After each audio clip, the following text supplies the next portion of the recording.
I am so excited because we have another episode of the Women of Influence podcast series. And this is one of my favorite podcasters, Adrienne Murchison, here with me today. How are you, Adrienne? I'm good. I'm good. Thank you for having me. I'm excited to be here.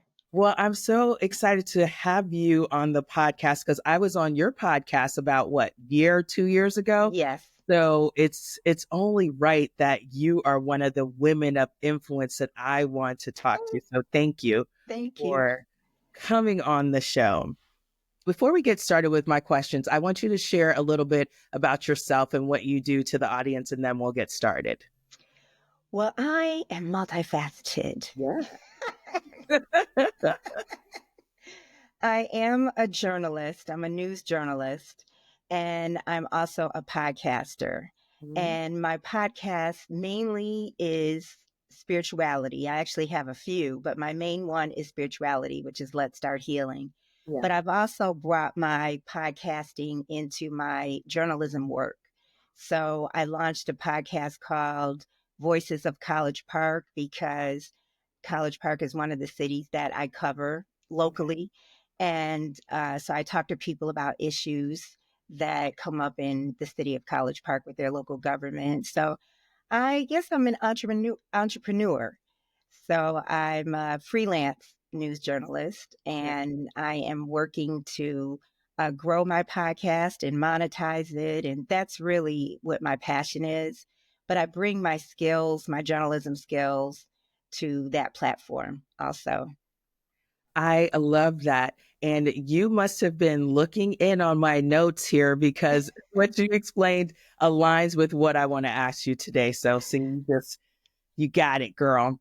So when you think about the power of storytelling, you really have an impressive career because, as you said, as a journalist, writing for major publications, right? Like the Atlanta Journal Constitution and the Atlanta Business Chronicle. What inspired you to transition into podcasting, and how has your journalistic background shaped the way you tell stories through audio?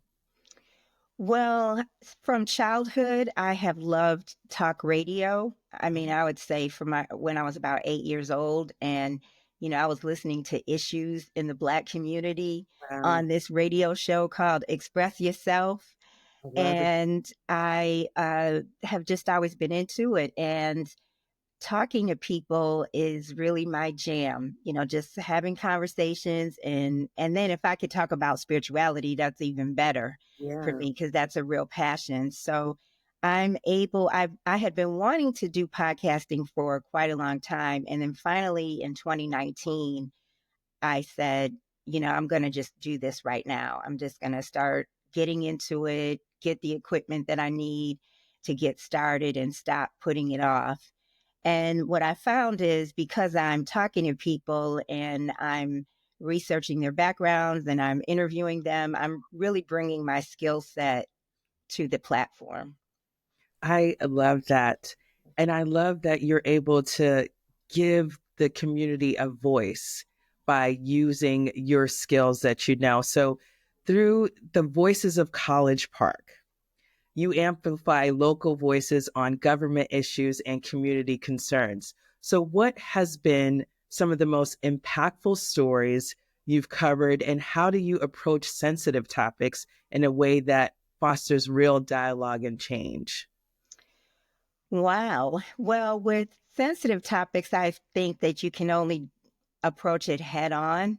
That's Mm. the only way I know. But, of course, with care, if it's something ultra sensitive, try to be, have care and have compassion. And in College Park, one of the main stories is that one of the main stories is that the city council is, can be dysfunctional. And that's not an understatement. And so one of the things that they did last year was they approved a rezoning for a property without letting the public know that Okay. this was going to be on the agenda. And it was something that had already been denied. So they brought it back. And what it is it's a property that's in College Park technically, but it borders the city of South Fulton. It's Okay. a grassy, wooded area, and the rezoning was for a battery energy storage facility to be put there, which Okay. is lithium ion, and literally it's in the backyards of some of the residents. And the neighborhood is very quaint. Hmm. The residents, a lot of them are seniors, they've raised families there. Yeah. And there's a concern about fires because you can Google right now and see that fires have broken out at these facilities across the country and the world, and they can be hard to get under control. And also, because it's such a small neighborhood, how emergency vehicles would get in and out is a concern. It's just so wrong. And the way that they uh, approved it, as I said, it wasn't on the agenda. Hmm. There was also a payment from the company for the rezoning on the condition of rezoning. Oh, wow. So that's one of the biggest issues that I've written about and I've talked about on my podcast. That sounds very, very interesting. Yeah. Well, I'm so grateful that you have created this because you could see the value to just get the word out so people are aware of what's going on because I wouldn't have known about this. And I live Yes. up Yes. here in Atlanta, right? So that is Yeah. so important. So let's talk about spirituality in everyday life. Like you said, you're very passionate about it. And with Let's Start Healing podcasts, and inside a course in miracles, you explore deep spiritual themes. So, Mhm. what drew you to create a podcast focused specifically on healing and spirituality? And what are some key insights you've learned from your guest and your personal experience because of this podcast? Well, thank you for that question and for asking. What drew me is that I was attending a spiritual discussion group for Mhm. years, and that was actually a group that was focused on this book, A Course in Miracles. And people are drawn to this book from all faiths. I mean, they could be Catholic, they could be Muslim, Mhm. Jewish, they could be atheist. People are just really drawn to the themes that are in this book, which are kind of universal. Yeah. And so, in talking during these conversations, I would bond with the people. Everything would be so insightful, even if we, had different perspectives. And so, I thought this is something I would really love to podcast about Yeah. spirituality and this particular study. So that's what got me to launch Let's Start Healing. Okay. And then just this summer, I decided that I was ready to actually launch a podcast focused on A Course in Miracles to dive into it.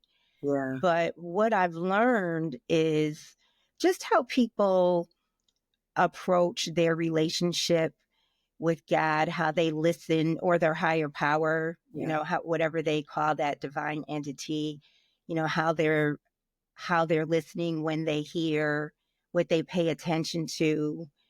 That's insightful because those are tools that I could use, for myself. Yeah. And one of my friends that I interviewed, she was saying that the way that she hears, the way that she feels that God speaks to her is in a whisper at Mm, first.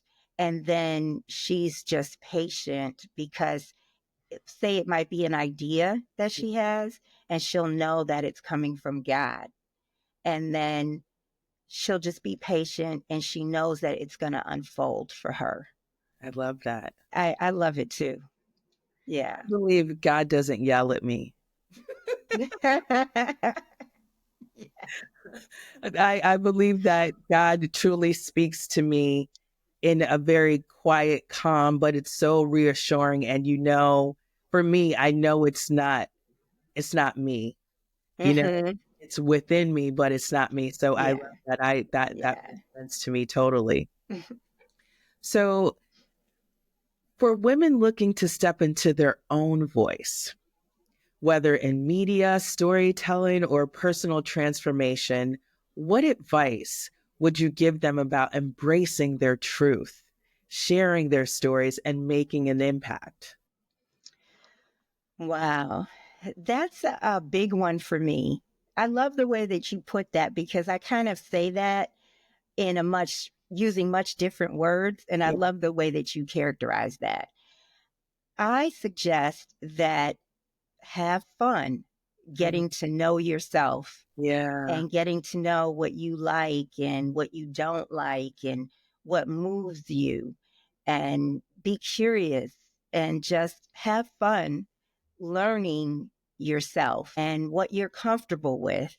And then as you do that, then you start discovering what your passion is. And that passion is the will of God inside of you. And so that's how you can develop the confidence. And with me and my own, I've had insecurities around the career that I'm in because I didn't go to school for this. And I had to really check my ego, as I was learning and growing. And then uh, then I'm still growing, but as I evolved, I started having confidence looking back at the things that I had done and things that I had done right. And, that would let me know, oh, yeah, I can do this. Oh, yeah, I did do that. Oh, I did work really hard on that thing. And look how it turned out. And Yeah. so those kinds of things can help confidence grow. I love that. So, what role has mentorship and community played in your journey? You being Me mentored. being mentored. Yeah. Uh, wow. I have wanted more mentors in my life. It's very hard for me to ask for help, and it's definitely hard for me to say, "Will you be my mentor?" That is really hard for me to say. And maybe a little easier now, although I have not said it, but I've been aware that it's been hard for me to say such things. But I have had some excellent bosses in my life, some who were terrible, Mhm. but some who were excellent, who have helped me to move in my career and have taught me so much. So even my first major boss in this business is a really good friend, like a brother to me, Yeah. and definitely one of my mentors. And I do call him and get his advice, and there's a few people like that. And I've had some women who were bosses, editors. Also, they ended up moving on to, bigger companies. Huge role models and mentors. Also, I'm interested in exploring a little more about that because even though you didn't necessarily say the words, you were able to get the insight from these people. And so I think, like you, a lot of women sometimes have a hard time actually stating that, I would like for you to be my mentor. But we somehow get those relationships that we know. And I like to yeah, call 90-day wins, I like to call them my trusted advisors. And so, yes, like you, I don't know that I've ever said, oh, you're my mentor, but I have definitely said, you are definitely a trusted advisor to me. You are someone hmm that I know has that wisdom and that understanding for where I am right now. And also, you are someone that I know cares about my progress. What would you say allowed for you to be open to nurturing those relationships? I'd say being open to criticism. Knowing that they have my best interests at Mm. heart. Yeah. That is the thing, and just having a relationship in terms of the work. I have to say, one thing I want to say is I have this one friend who Hmm. is such a gem. He is the person who helped me get hired at the Atlanta Journal Constitution, and that he referred me to the person who became my boss. Okay. And so my first day of work, which was 2004, Hmm. I started as a news assistant. Okay. So my first day of work, at the end of the day, I meet my friend, Lyle Harris. If anybody ever hears this, and a lot of people know him Yeah. around the city of Atlanta. I met him for a drink, and he, at that point, I don't know, had been there between, I would say, 15 and 20 years. He had been there, I don't know if it had been 20, but he had been there for years, and he was on the editorial board at Okay. that time. And he was telling me, I mean, he was pumping me up so hard. Yeah.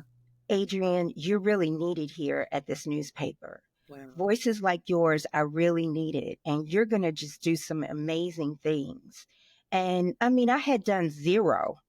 I wasn't even a reporter, I was a news assistant. I Yeah. hadn't even written my first story. Wow. And he was just telling me, how great I was and what I was going to do and how much my voice was needed. Wow.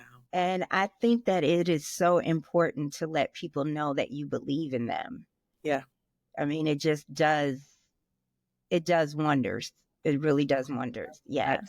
I love that because I Yeah. remember one of my trusted advisors when I was starting this podcast. He was so encouraging and so inspiring, and I knew nothing. I'm this accountant deciding, yeah, I want to use my voice. I've been on a couple podcasts, and that story you just shared reminded me of that because it's like he saw what was in you that you couldn't even see at the time. And Yes. now look at all these years now, what you've been able to do. That's amazing. So I think you're actually so correct in that we do require those people to pour into us and to believe in us and to actually tell us that on our Yes. journey. Mm-hmm. It's So encouraging. important. So important. What advice would you give a woman who is struggling with self-doubt or imposter syndrome when they are stepping into these different roles? That you have to fight through that. You have to fight through that. And like what I was saying before about how I will look back at what I have done, Yes. and you just have to fight through it. And, for a long time, I would say only recently, I come to understand what imposter syndrome is, Yeah. which I absolutely have had Yes. many, many times, but I wasn't sure what that really meant, Hmm. that phrase. And so what I think it means is you don't think that you're entitled to be there. Yeah. Yeah. I'm not good enough to be here. Yes. And you are good enough because you're there, Hello. and it is so true that what's for you is for you. And what's for that other person is for that other person. Totally. I Yeah. totally agree. And like you, I don't think there was a term that growing up I would have given to what now we know as imposter syndrome as well. But I hear it so often now, and I deal with clients who tell me that is what they're experiencing. I feel the same way. It's you understanding that you are qualified, you are capable. Many times, as we know, we are actually overqualified, but we allow for negative thoughts and negative things that are maybe said to us by Yeah. someone who really doesn't require that space in our head. Right. Yeah. Yeah. And you know what?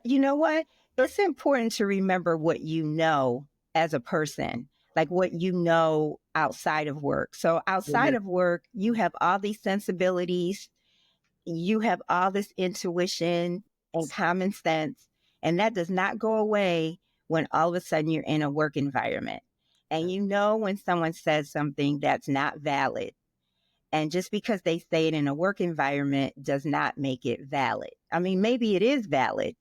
That's the thing, that's the trick, is to be able to be discerning and know when someone is saying something that you is necessary to look at and try to grow from. But if it's not valid, you have to just keep it moving, really. Totally. I have another question for you in regards to applying spiritual principles to daily life. Hmm. As we know, many people struggle with integrating their spiritual lessons into their everyday experience.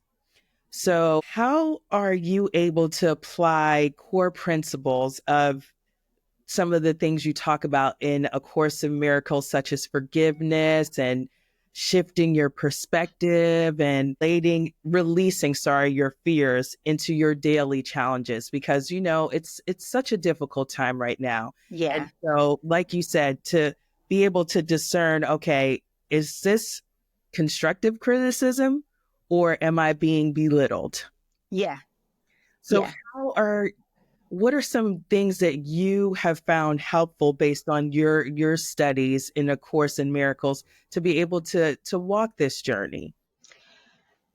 Really, I just try to be mindful and pray about it. And sometimes it doesn't change for a long time. Yeah. I went through a rough time in 2020 Mhm. and a lot of 2021 because I was in a new position and I had a learning curve in that new position.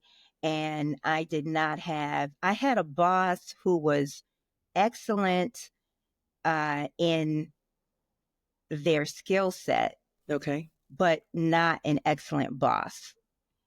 And so just I was getting beat up, and if I'm learning something new, I will receive because I'll receive the criticism because I don't know. You Yeah. know what I mean? Yeah. Because I know, well, I'm learning and yada yada, And so it was really hard. I mean, I couldn't, even when I stopped working with this person, I still had like PTSD, Yeah. and doubts about myself and everything. But during that whole time, I was just praying really hard. Hmm.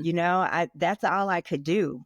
And I mean, it was very, very tough. Yeah. And I didn't know when this situation was going to end. Yeah. Yeah. So that's really all I can do is just suggest that you just try to be the best person that you can be. I can't remember the prayer I was saying because I felt like I was saying some kind of prayer regarding that person. And I was trying to be understanding Yes. and trying to be forgiving. But there were times that I snapped when I just hit the wall, just said, it is what it is. Hmm. So that's all I can suggest Yeah. is Yeah. just staying true to who you are. And so for me, just in regular life, like Hmm. it's really God that gets me through, Yeah. regular life. And so it doesn't stop. In fact, before I even write a story, I swear to you, before I write any story, I might start with a couple of lines Hmm. and then I remember and I say, God, please help me to write this story. I mean, I don't care if it's big or small, I'm just always just trying. All we can do is try. Yeah. None of us is Yes. perfect. Definitely. And you remind me of, I was reading Rainbow in My Clouds by Maya Angelou. And she talks about before she got on stage, before she'd go to speak in front of her class, even, she would ask the ancestors, she would ask God to help her and to Mhm. come with her everywhere she goes. And so that thought of you being in a difficult situation at work and you are trying your best. I can tell you so many times I would sit in that cubicle when I had that corner office. I would sit very quiet. I prefer to have it quiet most of the time if I'm not playing music. I remember just praying and like, Lord, I'm about to go into this meeting. And I know these meetings are sometimes difficult. Yeah. Please order my steps, watch my tongue, make sure nowadays, like, please help my face. You Yeah. know, Help my faith. Yes. you may not be articulating what you're thinking, but your face is telling all your business. Yes. So allowing yourself to be centered and grounded and have that time, it's so easy to just rush. But when we take that time to center ourselves and to simply say a prayer, and even sometimes you have to say the Lord's Prayer, whatever you can find Yeah. to help you to calm your spirit, because sometimes you may not have the words, right? But Right. you know where you can go to the source, whatever your higher power is to help you. So I Yeah. think that is so key. And something as simple as taking that time to pray before you move forward. I love how you Hmm. said, even though you may start, but you know where the source is, and you allow for God Yeah. to guide you on that journey, because I think that is key to where we are right now as women who are experiencing something we've never experienced before. And that's why this series is so important, because I want women like you, like me, who have been through things, who continue to learn and grow, Hmm. grow our podcast. We Yeah. still want to be able to get poured into, but also be able to give from our overflow.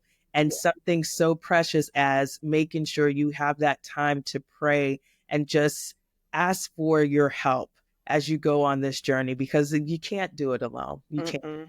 No, no way. It's not good when I try to do that at all. When I try to do things on my own, no.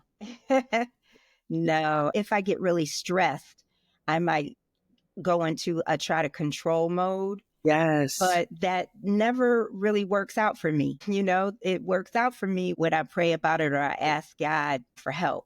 totally. Yeah. That is something I think we feel like I'm getting to that age where all those downloads just come to me, like remembering that song that says, I need you every hour. At this point, it's every minute. There's so many things going on. I have to put social media, I have to put the phone down, because I can feel the energy change for me. I can feel Hmm. my body, the stress in our bodies. And we have to be so mindful of these things, because they do have adverse effects on us. Absolutely. And we tell ourselves stories that most of the time are not true. Yeah. But, we can just get on these tangents and believing things. And I feel it in my body too when I do that. I Yeah. totally understand. We have to be able to release. Hmm. And so I love that you are putting out in the world so much light by your Thank you. podcast. And I am grateful that I'm able to be in close proximity with you, where I can physically be around you. I feel the You're same about you. I feel the same about you. We vibe so well, and I love what you're doing, and it's so empowering, all the way around. And I know it's empowering for you, and it's your way of giving. yes. It's the same thing. Thank you. So that's where I feel the women that I have on this series, we truly are winning together, because we're doing our small part. And I believe you and I, by having our podcast, that's what we're able to do, to Yeah, give in a way. It may look different than other people, but it's still a yeah, way for us to be able to show women that you can go through storms, you can go through challenges, you can go through obstacles, but you can still find joy from within. You can yes. still be able to be a light, even though things may seem frustrating. That's why it's important that you have a community around you that's edifying, my grandma would say. So Yes. grateful for that. Yeah, thank you. Thank you. You have me thinking about on LinkedIn. I'm not really a LinkedIn person, but I have been going on there lately, and I've been seeing women on LinkedIn who are just they fill me up. They're so unapologetic, which I would not think it would be that way on LinkedIn. Yeah. Yeah. And so they will be very unapologetic. Sometimes I'll forward the links to myself, Yeah. and I think one the other day was about stepping up. I forgot how the person phrased it, but it was about either you are, is you is, or is you ain't, basically. And it was Yeah. just so many people are just so unapologetic, so many women. And I love that. I Yeah. love that. Yeah. It's very empowering and emboldening. And this event I went to this week, the Women's League Atlanta Business Black Chamber, Hmm. and one of the speakers said that this is not a moment, it's a movement. We have to take on that courage and bravery to be a part of the movement, be a part Hmm. of the change we desire. I don't think anyone can stand on the sidelines anymore. You have to, for your community, if you care about your family, if you care about the future of this Absolutely. country, you have to be ready to serve in whatever capacity. That's why I love to be around people being the change, the people that are saying, we understand there is a problem, but we are going to work to find a solution in our simple ways. That's why I like reading your articles, because you keep me informed on what's going on, because it's so hard to know, Adrienne, what news is actually Yeah. real and Yeah. what you can trust. I'm grateful for people like you that are doing the research, that are going out to the meetings. You always Thank tell me you. about these different meetings that you're going out. You're actually talking to the people. You're actually hearing about the changes that are occurring. So many things are being done behind our backs, right? So Yeah. we have to be informed. Yes. And there's two things I want to say to that. I appreciate what you're saying. And one is that what you're saying, or what I might say similar, it's not asking people to do something that's uncomfortable for them. Yeah. It's Yeah. asking people to discover what their passion is so they know what their lane is and Yes. they know how they want to serve, what they want to do.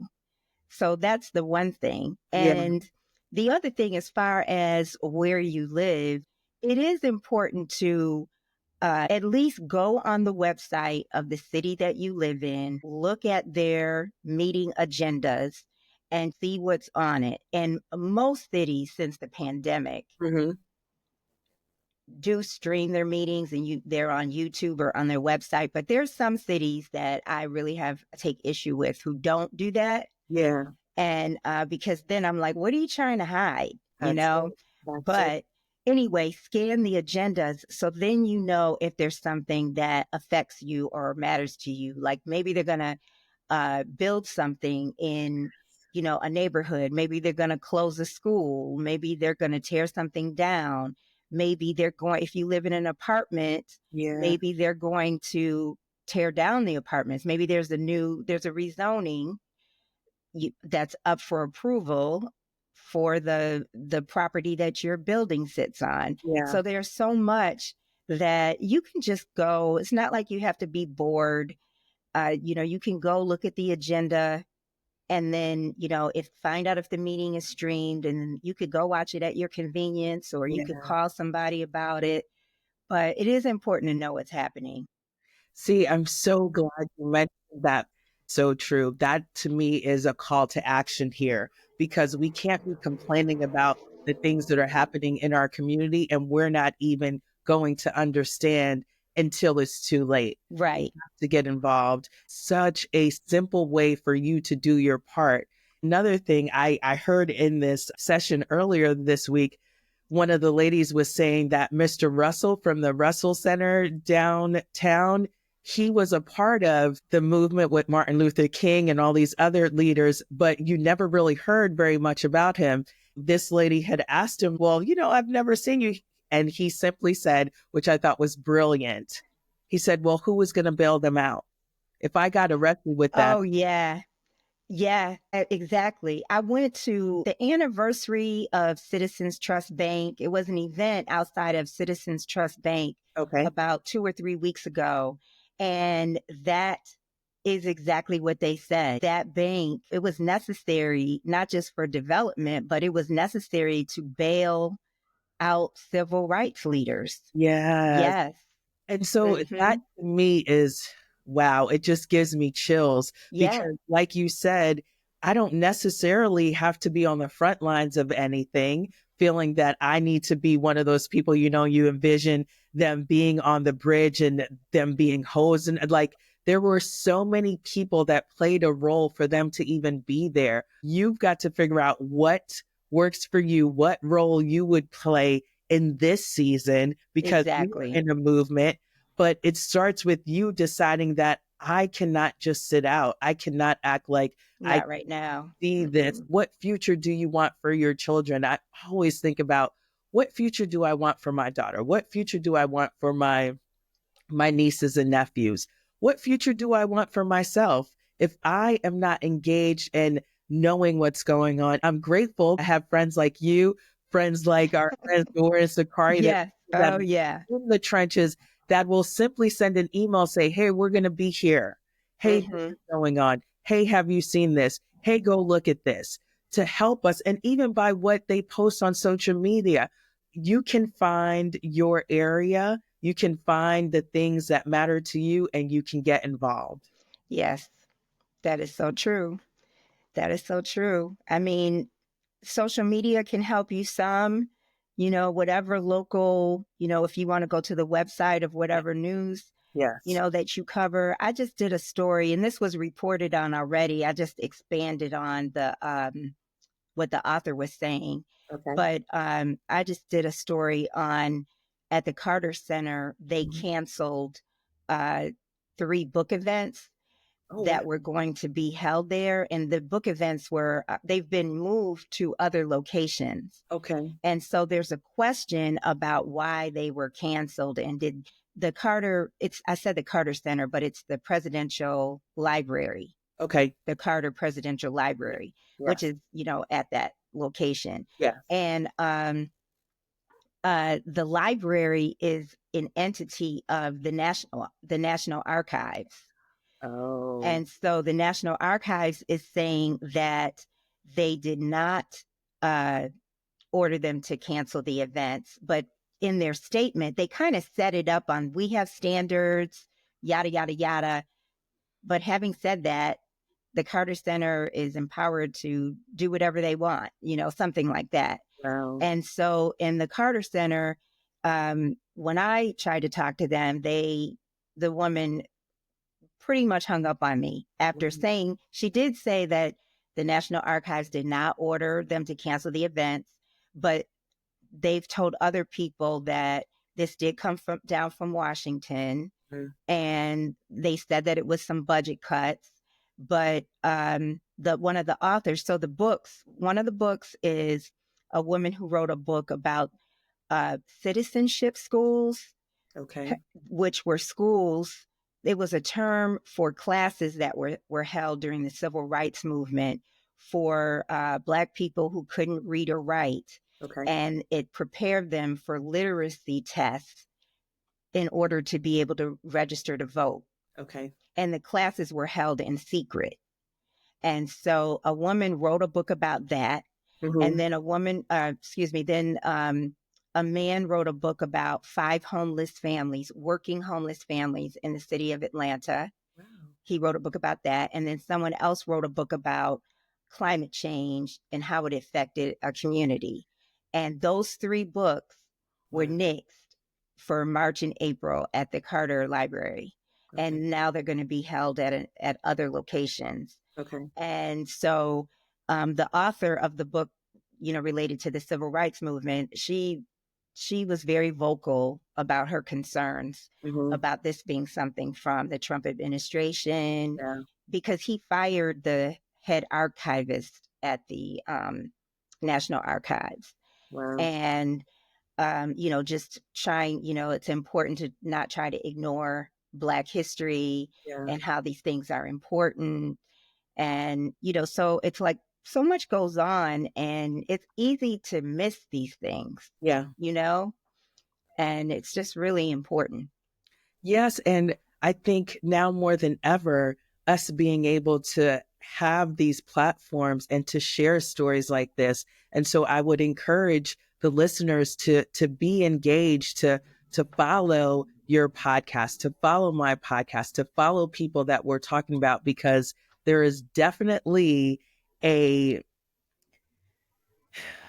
I don't even know what to call it, but there's an agenda to silence our information and to not Hmm. get the word out in so many different ways. I've been reading about so many different things, and so now more than ever, we have to be vocal. We have to use our voice and use our power in whatever way we Yes. can to make sure the word does get out and people know what's going on. And Hmm. so these are the things that you and I are doing, and I would encourage the listeners to, as we said, find the things that you are passionate about and make sure you use your voice. I've been reading a lot about women who have experienced different things, from famous women like Maya Angelou, and just different things they've said and things they Mhm. talked about. And that to me has totally helped me feel as if I can, Yeah. like I have that strength within me. Mhm. So because I have that strength within me, I can use this medium to fight. Yes. It's like, and so I'm just empowered to do so. And it goes beyond just a month of celebrating whatever Mhm.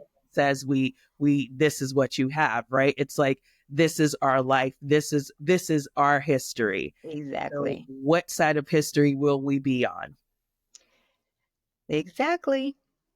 Exactly. What side are we going to be on? Yeah. Yeah. Thank Yeah. you so much, my friend. Oh gosh, thank you. Thank you for doing this for all of the guests that you have. You Yes. know, this I'm happy to be a part of it. I really it's an honor, really. Yes.